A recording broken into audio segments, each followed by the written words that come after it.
High school hoops matchups just don't get much bigger than this St. Peter's showdown with visiting Northmor. Two undefeated teams, both state-ranked in their divisions, looking to remain perfect as we reach the home stretch of the regular season. So you better believe there was a sellout crowd on hand getting rowdy for the contest. Some folks even told me they arrived like 4 hours early for the game, so just a crazy awesome environment, most especially for this Spartans young playmaker. It was really exciting, since I'm a sophomore. I've never really played in a crowd like this. It was an exciting atmosphere, but I felt like we as a team brought our game plans we do every game, and that didn't really affect us that much. And the Spartans' game plan early on appeared to be riding last season's State Player of the Year in Division IV, Jared Jakubik, who put in some serious, heroic effort at the offensive end, as the senior aggressively attacked the paint to help build St. Peter's an early lead. First quarter, you had 11 points. You actually matched them in terms of scoring. How key you think that was, just get off to a good start like that? I mean, tonight it helped us, but other night's going to be our other teammates. We all have our moments, and I'm just happy I could help our team in whatever way we needed tonight. Spoken like a true coach's son, putting the emphasis on team there, but individually, Jared dropped 13 first-half points, and St. Peter's led this colossal contest 32-25 at the break, despite an 8-0 Northmor run that gave the Golden Knights a brief edge. Then the third quarter came, and it was a heck of a frame, as the Knights and Spartans battled back and forth, each scoring 9 points throughout most of the stanza, but the home crowd would fuel a late St. Peter's run, sparked by a monster and one play from the sophomore, Jonah Ramey. Just making plays like that gets the crowd energized and stuff. How big is that for your team, you feel? Getting the crowd energized is a lot of what I like to do. Get them involved with it, and it really brings energy to the team.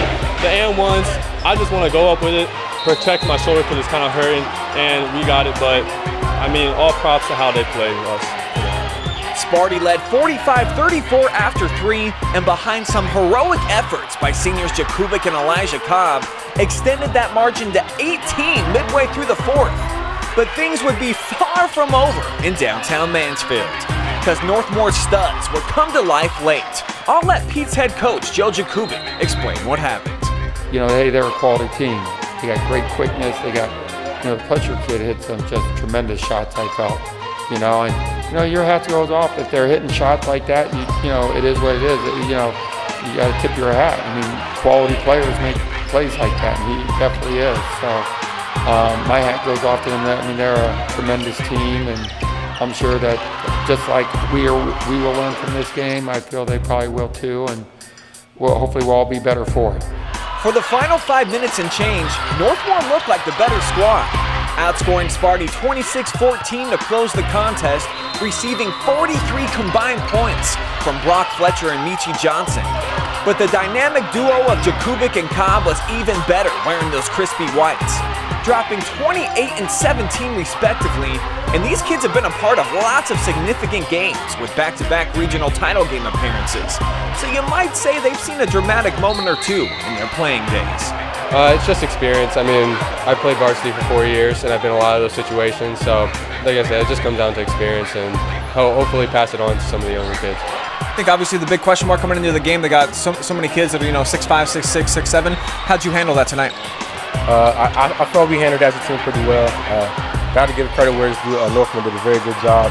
They fought hard, they played physical, but tonight I felt like we had a better plan. Like I said, we tried our hardest against them, and we just came out on top. Win like this, definitely got to learn from our mistakes. That's number one. Keep working hard in practice. Keep listening to coach's plan, because at the end of the day, just like Jared said, this game isn't going to get a single point for the next game or the tournament, so definitely got to get ready for that. But it would all add up to a 67-61 St. Peter's victory on this night, providing both sides some key experience as they march on towards tournament play. It's like I told Jared and Elijah going through the line there, they exploited some weaknesses in us, and that's what me and Coach Jakubik talked about when we set this game up, is this is going to help both teams for the postseason. Neither team has anything to lose. This doesn't affect no conference race. We're still undefeated in our conference. They're still undefeated in their conference. It's just the problem is down in the Central District where we are, there's still 4 other undefeated teams. So that's why this is on the schedule to help prepare us for that. Now with a sparkling record of 16-0, St. Peter's next heads to the Furnace on Tuesday to battle Cross City rival Mansfield Christian. while the 14-1 Knights will be at East Knox, both looking to stay flawless in conference action. I'm Brian Skoronsky. Those are your Hardwood heroes, and make sure to check out the experts at Ohio Eye Associates for all of your eye care needs.